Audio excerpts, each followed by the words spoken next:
All Blacks and Ireland, folks, from Eden Park, and the Eden Park record has been retained, 40 points to 21. The Irish never got themselves in front of this game.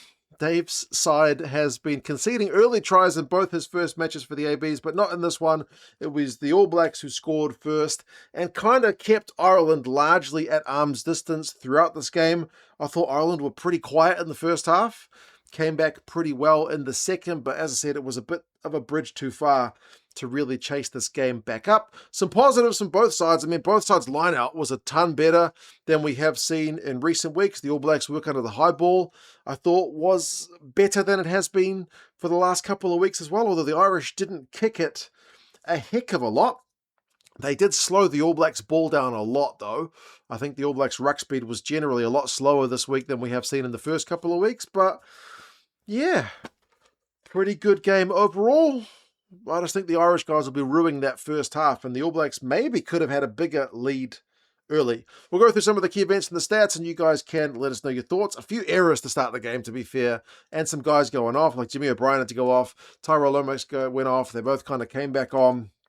There were comings and goings, like Ringrose had a knock on, Geordie Barrett kicked the ball dead, the Irish guys got held up in the tackle, we had the All Blacks guys passing it into their own players in an accidental offside position. There was a kind of a tentative start, right? It was not flawless by any side, by any stretch of the imagination, but you could feel like in terms of the arm wrestle, the All Blacks were the ones initially applying the pressure to the Irish lads, and on their third chance, after really getting kind of waves of attack going, they finally managed to get the attack to score some points. It was really humming. They were using the width of the pitch.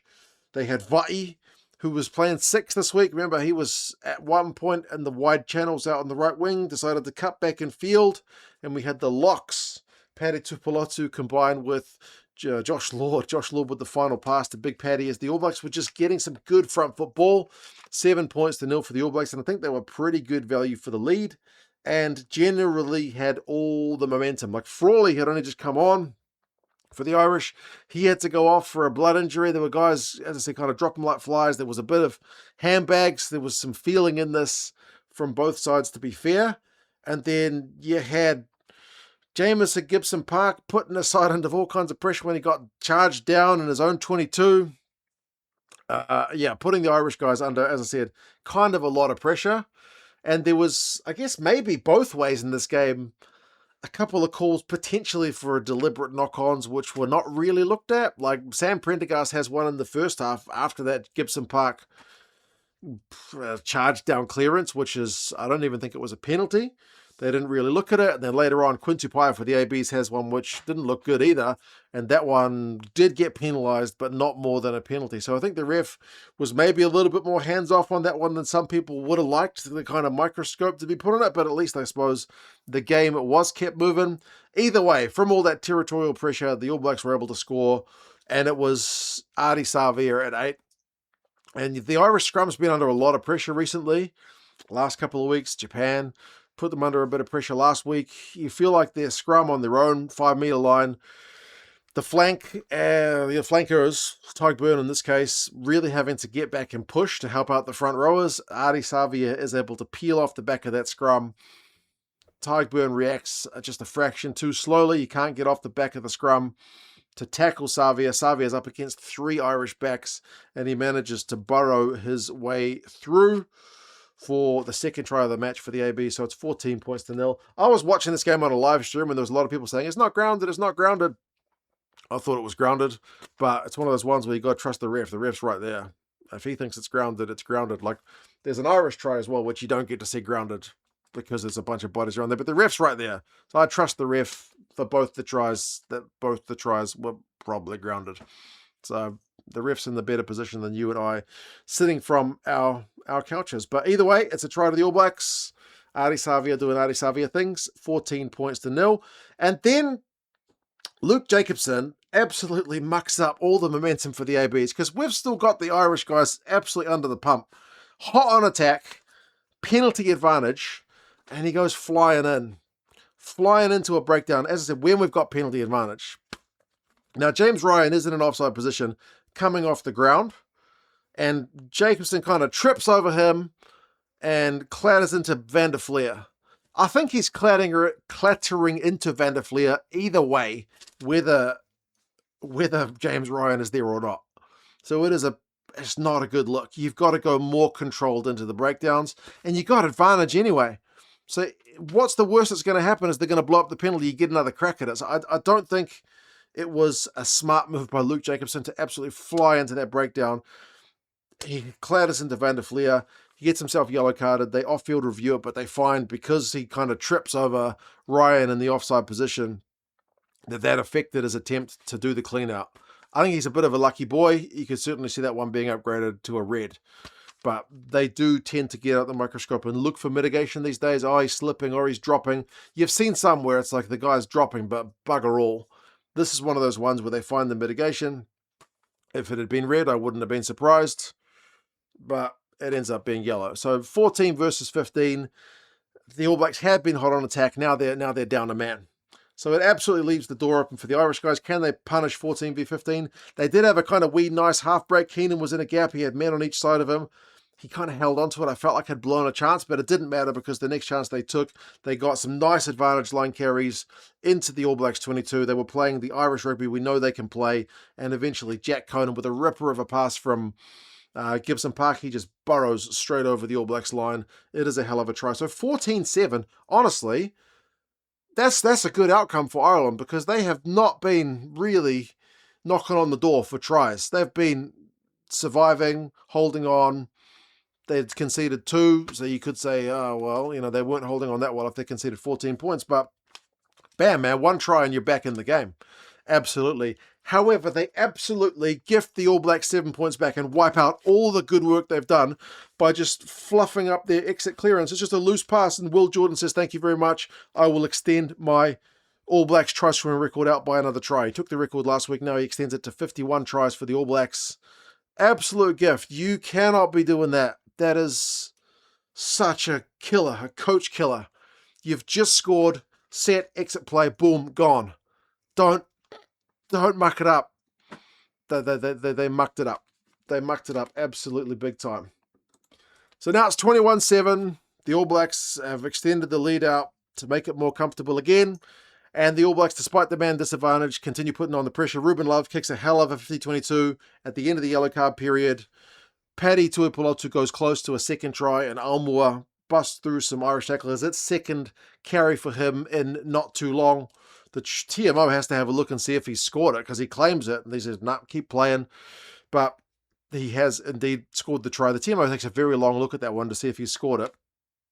But he scored it. So suddenly Ireland go from 14-7, which was a reasonable scoreline given the momentum swings in the game. The All Blacks they've already scored a bonus point, and they're not quite game over gone, but that's a big lead to be chasing down at Eden Park for a big second half. The All Blacks maul defence did hold before halftime, won themselves a nice turnover. If the Irish had scored 1 more before halftime, it's a lot easier going into the Sheds, but they don't get it. So the All Blacks defence holds out, and they've honestly been good value in the first half. Like the stats, run meters is 266 to 197 to the ABs. Defenders beaten is 17-8. When was the last time Ireland missed that many tackles in one half of rugby? Clean breaks is 4-1. Penalties conceded is pretty even, 4-5, with the Irish conceding 1 more. But also turnovers conceded is 11-5, with the Irish conceding double the ball. So you've been coughing up ball, missing tackles, and the All Blacks have been...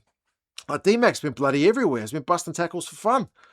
It's been a pretty decent half from the ABs. The Irish did come out of the second half with just a lot more vigor about them. I was really pleased to see them actually, because I thought they needed to score first, and they did it. Like, it started with the All Blacks kind of knocking it on their own half. I think it was Geordie Barrett. And the Irish just got a head of steam up. Very, very pleasing to see. Good kind of bounce back. Again, the kind of big advantage line carries which you needed. Initially, I thought the Irish were kind of struggling to penetrate. The All Blacks defenders were holding up pretty well, but penalty conceded means you allow the Irish guys into your 22, line out more carries, more pressure, and eventually Joe McCarthy goes over. It's good reward for good pressure. Again, like the Savia one, I don't know that we get a camera angle that shows the blade of grass that touches the ball, but ref's in a good position. So try time, 28 points to 14, is still you know, still you're at arm's length, but it's a better conversation to be having than being 28-7 down for sure. All Blacks won a couple of aerial balls. Geordie Barrett won one. Ruben Love won one, which I was quite happy about. Ruben Love did get tackled in the air by Jimmy O'Brien, and the New Zealand commentary team were absolutely livid about that one. They wanted a yellow card for Jimmy O'Brien for sure, but I was pretty happy with that one. I was pretty happy that one was just a kind of a penalty. I don't think it was kind of any more than that, but more All Blacks pressure, and then I thought it was pretty much the game when D-Mac scores on 55. I was live streaming, so I wasn't putting all the eggs in the "we've won this game" basket the fat lady's singing, but damn, she was warming up at 55 minutes when D-Mac scores. Ireland go offside, defence still holding, but again, go for touch, go for the maul, the Irish defence holds, direct carries, the Irish defence hold, but then finally it just takes those quick hands, and that's the skill set that Dave Rennie, I think, really values. The guys who can pop the ball back themselves to get the ball wide. It's like Tupaia to Ruben Love, who goes close. D-Mac pick and go for the next phase, try time. So at 35-14, it's mostly game over. But again, the door is just open a creak. The fat lady hasn't quite walked through it just yet. And the All Blacks, on review, I think will rue not kind of closing out the game. They did let the Irish guys kind of stay in the conversation. Like Tupaia gets the penalty conceded for the deliberate knock-on, which, like I said, on another game might have been a yellow card, but they weren't really looking at those ones with such a microscope today. Great touch finder from Sam Prendergast, puts the Irish guys right down the All Blacks end. Maul time initially shut down, but those Irish phases go very hard, and eventually we get Keenan over when they get their backline going for a nice try as well. They kind of narrow the All Blacks defence well. So 35 points to 21. It's a conversation, but the Irish need another try, and time is really running out. And then they were kind of put on the defensive for the remainder of the game, where they defended like bloody demons. They had 25 phases at one point after Caleb Clark has a big line break. Scramble defence holds from Ireland. The All Blacks can't score. They're really turning the screws on the Irish guys, but they can't find the killer blow until ALB finds it on 78 minutes. Again, it's the backs who finish it off. Will Jordan with the kind of assist for that one as he's able to bobble the ball out to ALB. But they had to work for it because the Irish guys were defending pretty hard. But 40 points to 21, I think you'd have to be reasonably satisfied if you're Dave Rennie. Me as an All Blacks fan, I'm pretty satisfied. If you're an Irish fan, I think you'd want your team to play more like they did in the second half in the first, and then this is a much different game. And then plus the gift try to Will Jordan. They might have liked that fourth try. Unfortunately, they didn't get the fourth try for the bonus point. I think maybe if it's 40 points to 28, it's a bit more of an easy one on the flight back to Dublin. Line breaks finishes 10-5 to the ABs. Defenders beaten 33-15 to the ABs. So when your opponent's got double your attacking stats in two key areas, it's going to be a tough day at the office. Tackles made is 241 to 165. So the Irish guys had to do some tackling in this game. Run meters is 512 to 404. Kicking from hand is pretty low from the Irish, only 15 in this game. The New Zealanders, it's 24.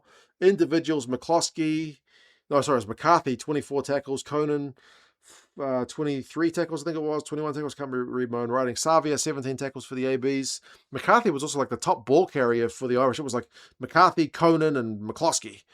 Like big direct bodies, big direct carries. I would have liked to see, like Balakoon hardly touched the ball in the first half. I might have liked to have seen that from them. Morby got into the game a lot more for the ABs in the second. D-Mac was everywhere, particularly in the first. Scored his try in the second. He had 15 carries for 114 meters, so he was very busy. Shifted to 10 later on in the game. But yeah, All Blacks against Ireland. Rayburn Shield as well. I think the All Blacks have claimed for that one. So we'll put that on the line when we go to South Africa. But yeah, 40 points to 21. You guys let me know your thoughts on the match. Who impressed? Who disappointed? Subscribe to the channel if you haven't done so already. Take care. And I'll talk to you guys again soon. See ya.